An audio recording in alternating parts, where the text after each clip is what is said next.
ಕಳೆದ ಭಾನುವಾರ ರಾತ್ರಿ ಮೂಲತಃ ಕೊಳ್ಳೇಗಾಲದವರಾದ ಹಾಗೂ ಪ್ರಸ್ತುತ ಬೆಂಗಳೂರಿನ ಮೆಟ್ರೋದಲ್ಲಿ ಸೇವೆ ಸಲ್ಲಿಸ್ತಾ ಇರುವಂತಹ ಸಾಗರ್ ಕುಮಾರ್ ಅವರು ನಾಮಕರಣಕ್ಕೋಸ್ಕರವಾಗಿ ಮೈಸೂರಿಗೆ ಬಂದು ವಾಪಸ್ ಹೋಗಬೇಕಾದ್ರೆ ಪಾಂಡವಪುರದ ಬಳಿ ಒಂದು ಸಣ್ಣ ಜಟಾಪಟಿ ಆಗಿದೆ. ಅದು ಅಲ್ಲೇ ಸಮಸ್ಯೆ ಬಗೆಹರಿದು ಮುಂದೆ ಹೋಗ್ತಾ ಇರಬೇಕಾದ್ರೆ ಯಾರು ಜಗಳ ತೆಗೆದಿದ್ರು ಅವರು ಮತ್ತೆ ಮದ್ದೂರು ಫ್ಲೈಓವರ್ ಮೇಲೆ ಚೇಸ್ ಮಾಡ್ಕೊಂಡು ಬಂದು ಕಾರಿಗೆ ಹಿಂದಿನಿಂದ ಡಿಕ್ಕಿನ ಹೊಡೆದಿದ್ದಾರೆ. ಕಾರನ್ನ ಕ್ರಾಶ್ ಮಾಡಬೇಕು ಅನ್ನೋ ಉದ್ದೇಶದಿಂದ ಹಿಂದೆಯಿಂದ ಗುದ್ದಿದ್ದಾರೆ. ಆದರೆ ಕಾರು ಕ್ರಾಶ್ ಆಗದಲ್ಲೇ ನಿಂತಿದೆ.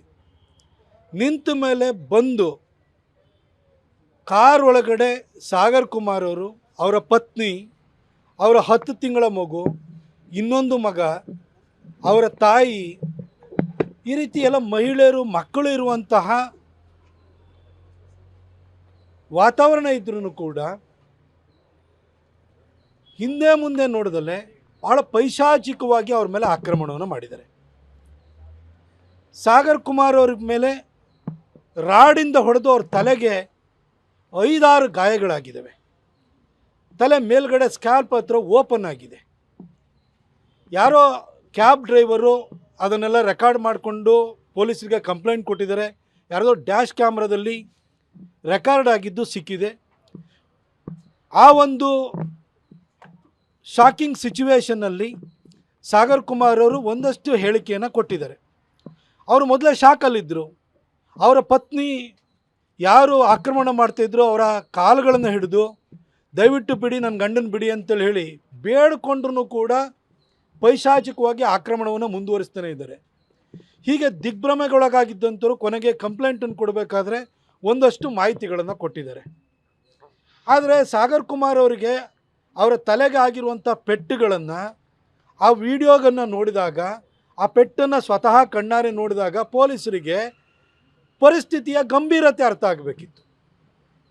ಇದು ಪೆಟ್ಟಿ ಕೇಸ್ ಅಲ್ಲ, ಇದು ಅಟೆಂಪ್ಟ್ ಟು ಮರ್ಡರ್ ಕೇಸ್. ಇದು ಯಾಕಂದರೆ ಇಬ್ಬರು ಮಹಿಳೆಯರಿದ್ದಾರೆ, ಚಿಕ್ಕ ಮಕ್ಕಳಿದ್ದಾವೆ, ಅವ್ರ ಮೇಲೆ ಈ ರೀತಿ ಹಲ್ಲೆನ ಮಾಡಿದ್ದಾರೆ. ಕಾರನ್ನು ಮಧ್ಯದಲ್ಲಿ, ಫ್ಲೈಓವರ್ ಮಧ್ಯದಲ್ಲಿ ನಿಲ್ಲಿಸಿದ್ದಾರೆ. ತಲೆಗೆ 5-6 ಗಾಯಗಳಾಗಿದ್ದಾವೆ, ಅದು ಡೀಪ್ ವೂಂಡ್ ಆಗಿದೆ. ಇದನ್ನೆಲ್ಲ ನೋಡಿದರೆ ಇದು ಸಣ್ಣ ಕ್ಷುಲ್ಲಕ ಕೇಸಲ್ಲ, ಇದು ಅಟೆಂಪ್ಟ್ ಟು ಮರ್ಡರ್ ಕೇಸ್ ಅನ್ನೋದು ಪೊಲೀಸರಿಗೆ, ಅವರಿಗೆ ಕಾಮನ್ ಸೆನ್ಸ್ ಇದ್ದ ಯಾವುದೇ ಪೊಲೀಸರಿಗೂ ಅರ್ಥ ಆಗುತ್ತೆ. ಆದರೂ ಅವರಿಗೆ ಏನೋ ಒಂದು ಪೆಟ್ಟಿ ಕೇಸ್ ಹಾಕಿ ಇವಾಗ ಅವರಿಗೆ ಬೇಲ್ ಕೊಟ್ಟು ಮನೆ ಕಳಿಸಿದ್ದಾರೆ. ನಾನು ಮಂಡ್ಯ SP ಅವರಾದಂಥ ಶೋಭಾರಾಣಿ ಅವರಿಗೆ ಬಹಳ ಸ್ಪಷ್ಟವಾಗಿ ಹೇಳಲಿಕ್ಕೆ ಬಯಸ್ತೀನಿ, ಮೇಡಮ್ ನೀವು ಒಳ್ಳೆ ಆಫೀಸರ್, ನಮಗೆ ಗೊತ್ತು. ಆದರೆ ಮಂಡ್ಯದಲ್ಲಿ ನಡೆದಿರುವಂಥ ಘಟನೆ ಬೆಂಗಳೂರು ಮೈಸೂರು ಹೈವೇನಲ್ಲಿ ಓಡಾಡೋರಿಗೆ ಒಂದು ರೀತಿ ಆತಂಕ ಸೃಷ್ಟಿ ಮಾಡಿದೆ. ಕಳೆದ ಒಂದು 10 ದಿನಗಳ ಹಿಂದಷ್ಟೇ ಮಂಡ್ಯದಲ್ಲಿ ಒಂದು ಹೋಟೆಲ್ ಬಳಿನಲ್ಲಿ ಫೈರ್ ಆಗಿದ್ದು ನಾವು ನೋಡಿದ್ದೀವಿ. ಅದ್ಯಾವುದೋ ಜಾಲಿಗೆ ಫೈರ್ ಮಾಡಿದ್ದಾರೆ ಅಂತ ಹೇಳ್ಬಿಟ್ಟು ಅಲ್ಲೂ ಮುಚ್ಚಾಕಿ ಆಯಿತು.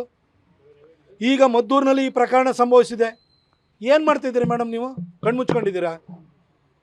ನಿಮ್ಮ ಡಿಪಾರ್ಟ್ಮೆಂಟವರು ಏನು ಮಾಡ್ತಾಯಿದ್ದಾರೆ ನೀವು ಗಮನಿಸಬೇಕಲ್ವ? ಇದನ್ನು ನೀವು ಈ ರೀತಿ ಒಂದು ಮಾರಣಾಂತಿಕ ಹಲ್ಲೆ, ಅದು ಏನು ತಲೆಗೆ ಪೆಟ್ಟು ಬಿದ್ದಿರುವಂಥದ್ದು, ಇಷ್ಟಾಗಿಯೂ ಕೂಡ ಬೇಲ್ ಸಿಗುವಂಥ ಸೆಕ್ಷನ್ಗಳನ್ನ ಹಾಕಿದರೆ ಏನರ್ಥ ಮೇಡಮ್ ಇದು? ದಯವಿಟ್ಟು ತಕ್ಷಣಕ್ಕೆ ಕೋರ್ಟಿಂದ ಪರ್ಮಿಷನ್ ತೊಗೊಂಡು ಅಡಿಷನಲ್ FIRನ ಹಾಕಬೇಕು. ಇದನ್ನು ಅಟೆಂಪ್ಟ್ ಟು ಮರ್ಡರ್ ಕೇಸ್ ಹಾಕಬೇಕು. ಅವ್ರನ್ನ ಕೂಡಲೇ ಮತ್ತೆ ಅರೆಸ್ಟನ್ನು ಮಾಡಬೇಕು ನೀವು.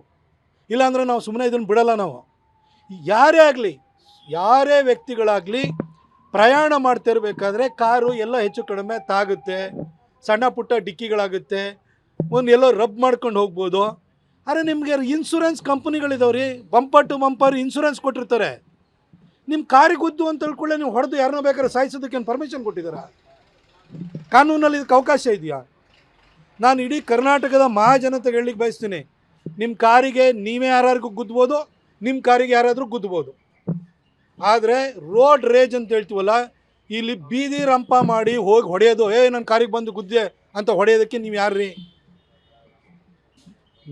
ನಡೆಯೋಂಥ ಕಾಲುಗಳು ಯಾವ ರೀತಿ ಎಡವುತ್ತೋ ಡ್ರೈವ್ ಮಾಡ್ತಿರ್ಬೇಕಾದ್ರೆ ಒಂದೊಂದು ಸರಿ ಅಚಾತುರ್ಯಗಳು ಆಗ್ತವೆ, ಆಕ್ಸಿಡೆಂಟ್ಗಳು ಆಗ್ತವೆ. ಆದರೆ ಇನ್ಶೂರೆನ್ಸ್ ಕ್ಲೈಮ್ ಮಾಡಿ, ಕಂಪ್ಲೇಂಟ್ ಕೊಡಿ. ಆದರೆ ಹೋಗಿ ಏಕಾಏಕಿ ಮರಲ್ಲಿ ಯಾರು ಕಾರ್ ಒಳಗಡೆ ಕೂತಿದ್ದಾರೆ, ಅಲ್ಲಿ ಹೆಣ್ಮಕ್ಳಿದ್ದಾರೆ, ಮಹಿಳೆಯರಿದ್ದಾರೆ, ಮಕ್ಕಳಿದ್ದಾರೆ ಅನ್ನೋದು ನೋಡ್ದಲ್ಲೇ ಯದ್ವಾ ತದ್ವಾ ಹೊಡಿತಿದ್ದೀರಿ. ಇದು ಪ್ರಕರಣಗಳು ಕರ್ನಾಟಕದಲ್ಲಿ ಆಗಿಂದಾಗ್ಗೆ ಆಗ್ತಿದ್ದಾವೆ. ನಾನು ಪೊಲೀಸ್ ಆಯುಕ್ತರನ್ನು ಹಾಗೂ ನಾನು ಡಿ ಜಿ ಅವ್ರನ್ನ ಕೇಳ್ಕೊಳ್ತೀನಿ, ಸರ್ ಈ ರೀತಿ ರೋಡ್ ರೇಜ್ ಎಲ್ಲೇ ನಡೆದ್ರೂ ಕೂಡ ತಕ್ಷಣಕ್ಕೆ ಅವ್ರ ಮೇಲೆ 307 ಕೇಸ್ ಹಾಕುವಂಥದ್ದು ಆಗಬೇಕು. ಆಕ್ಸಿಡೆಂಟ್ ಆದರೆ ರಿಪೇರಿ ಮಾಡಿಸ್ಬೋದು, ಏನು ಮುಂದೆ ಫ್ರಂಟ್ದು ಬಂಪರ್ ಹೋಗ್ಬೋದು ಅಥವಾ ಹಿಂಗಡೆ ಬಂಪರ್ ಹೋಗ್ಬೋದು, ಆಯಿತಾ. ಇದನ್ನು ನಾವು ರಿಪ್ಲೇಸ್ ಮಾಡ್ಬೋದು, ಎಲ್ಲ ಪ್ಲಾಸ್ಟಿಕ್ ಐಟಮ್ಗಳಿರ್ತವೆ. ಆದರೆ ಮನುಷ್ಯನ ಜೀವ ಹೋಯ್ತು ಅಂತಂದರೆ ನಾವು ರಿಪ್ಲೇಸ್ ಮಾಡೋಕ್ಕಾಗುತ್ತಾ ನಮ್ಮ ಕೈಲಿ?